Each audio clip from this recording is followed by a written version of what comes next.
नमस्कार, शिक्षा की दुनिया में एजुकेशन में आपका स्वागत है। आज हम पढ़ेंगे अध्याय 3 आर्थिक अध्ययन की रीतियां, मेथड ऑफ इकोनॉमिक्स स्टडी। ये महत्वपूर्ण रही है कक्षा 11, 12, 10वीं और बीए फर्स्ट ईयर वालों के लिए विशेष महत्वपूर्ण। तो देखिए, आर्थिक अध्ययन की रीतियां दो होती है। कौन कौन सी होती है? दो। तो एक होती है आगमनात्मक रीति, एक होती है निगमनात्मक रीति। आगमन रीति को कहते हैं एजुकेशन इंग्लिश में एजुकेशन मेथड, और निगमन रीति को कहते हैं डेडिकेशन मेथड। तो आगमन रीति में क्या होता है, आगमन रीति किसे कहते हैं, अब इस पर डिस्कशन करेंगे हम। तो देखिए, आगमन रीति विशिष्ट से सामान्य की ओर, किसी भी चीज की विशिष्टता देखकर सामान्य उदाहरणों की ओर आते हैं। जैसे कि कोई सा भी एग्जाम्पल ले लें, मैं आपको बताऊं। जैसे कि एक मकान है, उसमें पंखे हैं 10, मकान में पंखे हैं 10, तो ये इसकी विशिष्ट बात हो गई। अब हमने कहा कि उस मकान में 10 पंखे हैं, 4 खिड़कियां हैं, तो ये देखिए विशिष्ट बात हो गई।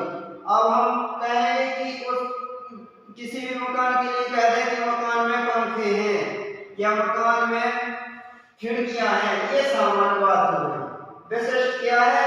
आंकड़े। पंखे तो सभी में हैं, लेकिन विशिष्ट क्या है? उसमें सिर्फ 10 पंखे हैं। और सामान्य विशिष्ट क्या है? 10 पंखे, 4 खिड़की हैं। ये आंकड़े हमने दिखा दिए हैं उसके कि 10 पंखे हैं, 4 खिड़कियां हैं, तो ये विशिष्ट बात हो गई। अब सामान्य बात क्या हो गई कि उस मकान में पंखे हैं। तो स्वाभाविक सी बात है, हर मकान में पंखे होते हैं, तो वो उसमें भी पंखे हैं, तो सामान्य सी बात हो गई। उस मकान में खिड़कियां हैं, तो खिड़कियां तो हर मकान में होती हैं, तो उसमें भी 4 खिड़कियां हो गई। 4, देखिए 4 बता दिया, तो ये विशिष्ट बात होगी। अगर आंकड़े नहीं गिनाए तो विशिष्ट बात नहीं होती, वो सामान्य बात होती है। आइए आप समझ गए होंगे। अब देखिए, आगमन रीति एजुकेशन मेथड के गुण, इसके क्या क्या गुण होते हैं। तो देखिए, इसका पहला गुण तो है निष्कर्षों की वास्तविकता एवं विश्वसनीयता। जब कोई किसी बात को अपन विशिष्ट से सामान्य की ओर ले जाते हैं तो निष्कर्ष अच्छे निकलते हैं, क्योंकि पहले पैमाने पर हम समझ चुके होते हैं कि इस मकान में 10 पंखा है, 2 खिड़की हैं, 4 खिड़की हैं, 2 बल्ब लगे हैं, ऐसे मतलब कि विशिष्ट बात का अध्ययन कर लेते हैं, तो निष्कर्ष एवं वास्तविकता एवं विश्वसनीयता तो बनी ही रहती है। दूसरी बात, जांच निष्कर्षों की जांच संभव होती है, क्योंकि उसमें पहले पूरा अनुमान नहीं लगाया जाता है, बिल्कुल लिखकर जानकारी, परफेक्ट जानकारी दी जाती है। प्रादेशिक दृष्टिकोण, व्यापक प्रयोग संभव, बड़े से बड़े ब्रॉड लेवल पर इस रीति का प्रयोग कर सकते हैं। निगमन रीति की पूरक, जो ये रीति है इसकी पूरक भी है। जटिलताओं पर ध्यान, जटिलताएं कैसी? जैसे हमने अभी आपको एक वही मकान का एग्जांपल दिया था कि जटिलता है इसमें 10 पंखे हैं, तो बिल्कुल 10 पंखे परफेक्ट हैं, परफेक्ट पर ध्यान दिया जा रहा है, यही जटिलता है। अगर इसमें एक बोर्ड है तो बोर्ड को भी गिना जा रहा है, यही जटिलता है। अब देखिए निगमन रीति, पहले इसके दोष बता दें आपको। आगमन रीति देखिए, जिस चीज के गुण होते हैं तो उसके दोष भी होते हैं, जिसकी अच्छाई होती है तो उसकी बुराई भी होती है। इसी प्रकार इसमें गुण है तो इसमें दोष भी होंगे। तो दोष क्या है? दोष देखिए, जटिलताओं पर ध्यान दिया जाता है, लेकिन इसमें जटिलता है। जटिलता कैसी है? बहुत, जब आपको कोई भी चीज आंकड़ाबद्ध करना हो तो जटिलता तो होती है, आपको गिनना पड़ेगा। इसमें 10 पंखे हैं, 10 बोर्ड लगे हैं, 4 खिड़की हैं, 2 बेड डले हैं, एक बोर्ड लगा है, एक एलसीडी है, ये जटिलताएं हो जाती हैं। पक्षपात की संभावना, अगर कोई व्यक्ति पूर्वाग्रह से ग्रसित है तो पक्षपात भी हो सकता है, पक्षपात की संभावना भी इसमें बनी रहती है। सब साधारण के लिए कठिन, ये मेथड सभी के लिए सामान्य नहीं है, ये सबके लिए, कुछ लोगों के लिए हो सकता है कि सरल हो सकता है, लेकिन सभी के लिए सामान्य ना होकर ये कठिन है। अपर्याप्त है, अपर्याप्त कैसा है? जब तक कि सामान्य से विशिष्ट की ओर न जाया जाए तब तक कि अपर्याप्त है, तो पर्याप्त भी नहीं है।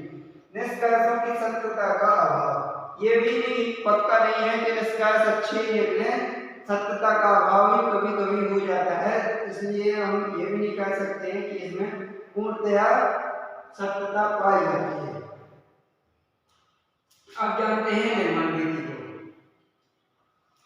डेडिकेशन मेथड, इसको कुछ नहीं जानना है आपको, सिर्फ में सिर्फ ये जानना है कि आगमन रीति में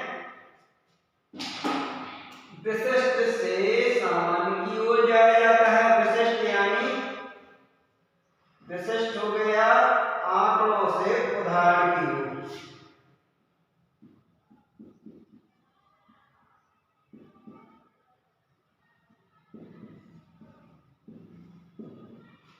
विशिष्ट हो गया है कि आंकड़ों से उदाहरण की ओर जाना पड़ता है आगमनात्मक रीति में। अब निर्माण रीति, डेडुकेशन मेथड, डेडुकेशन मेथड में बिल्कुल जस्ट उसका उल्टा होता है। इसमें जाना होता है सामान्य से विशिष्ट की ओर। सामान्य हो गया है एग्जाम्पल से आंकड़ों की ओर।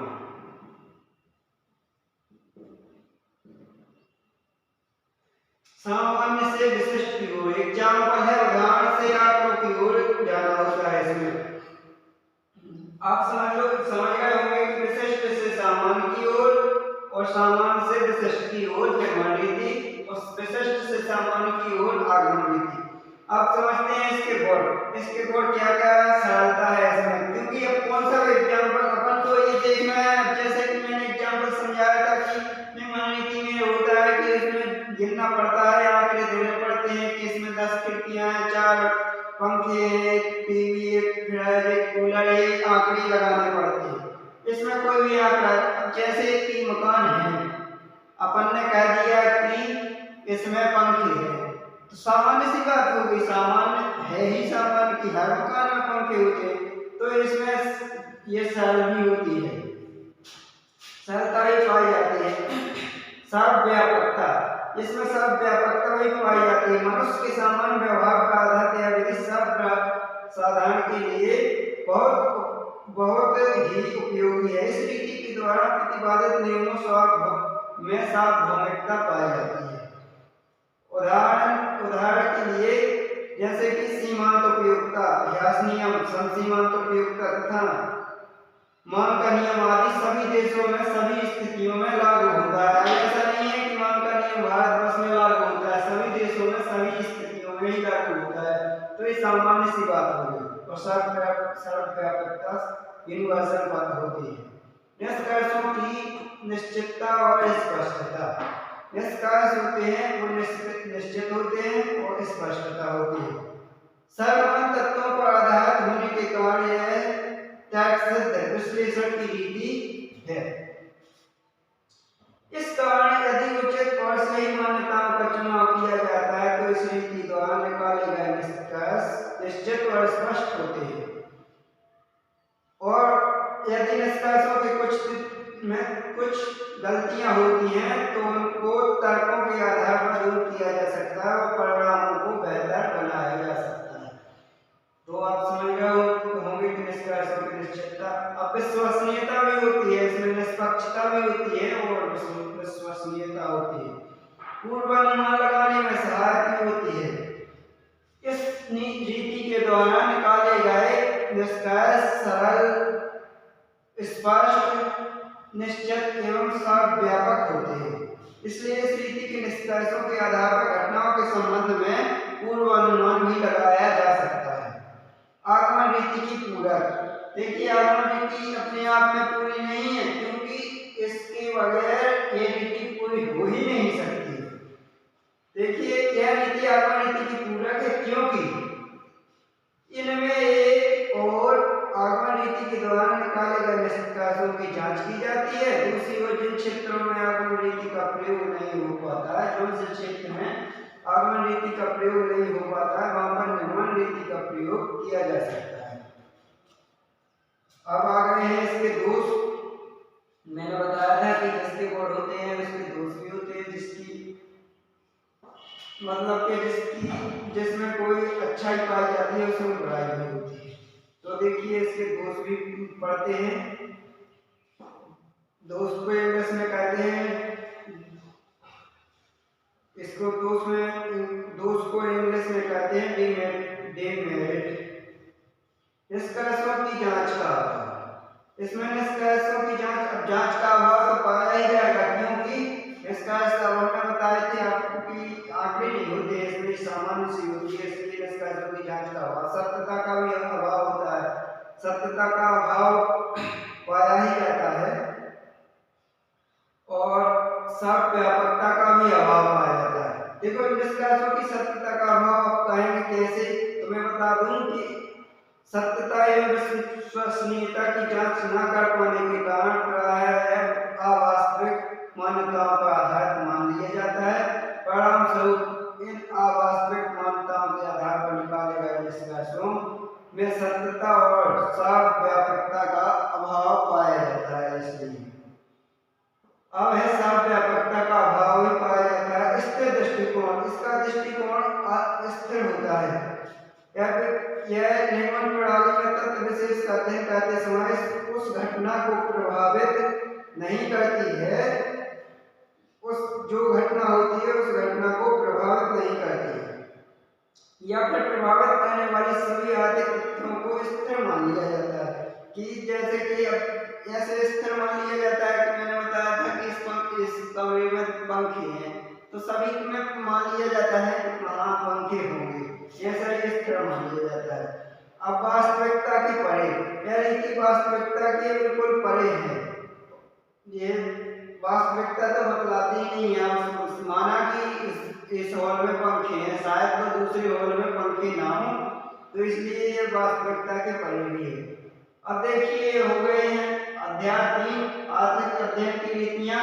अब इसके आगे दूसरा वाला चैप्टर अध्याय 4 होगा, बीए फर्स्ट ईयर के लिए विशेष रूप से 10वीं 11वीं 12वीं वालों के लिए भी विशिष्ट है।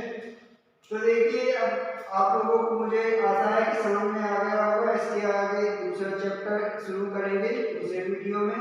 अगर आप लोगों को इसमें थोड़ी भी जानकारी मिली हो तो लाइक कमेंट एवं सब्सक्राइब जरूर करें। धन्यवाद।